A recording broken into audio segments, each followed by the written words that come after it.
কেন করতে গেলাম, কারণ সবাই আমার দাওয়াত নিয়ে কনসিয়াস যে আমরা এত আড্ডা দেই, এটা আসলে কি আড্ডা, কেমন আড্ডা, মানে এত গান বাজনা হয়, এই সেই এত আড্ডা দেয়, এরা তো নিশ্চয়ই এরকম কিছু একটা করে।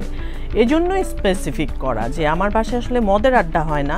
অনেকে আবার ধরেন কমপ্লেন তো আছেই, আমার নামে অনেক কমপ্লেন আছে যে এ বলে আমাকে ডাকো না, ও বলে আমাকে ডাকো না।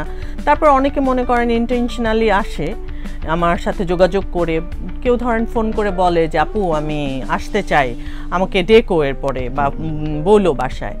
তো এরকম যদি কেউ বলে তখন একটু অব্লিগেশন তো হয়েই যায়, তখন কখনো কখনো হয়তো কমফোর্টেবল একটা টাইমে হয়তো বলি বা বলেছি একটা সময়। এখন অনেক সচেতনও হয়েছি বলা থেকে।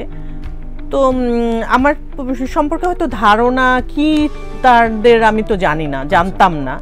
ধরেন আসলো কিছুদিন ঘোরাঘুরি করলো আমাদের সাথে, দেখলো যে খুবই বোরিং এরা, যে এদের আড্ডা তো খুবই বোরিং আড্ডা, মানে এদের তো কিছুই নাই আড্ডার মধ্যে, না কোনো স্বার্থ আছে, না কোনো কাজ আছে, না কোনো বিনোদন আছে, কিছুই নাই, মানে কি আড্ডা, কেন আড্ডা।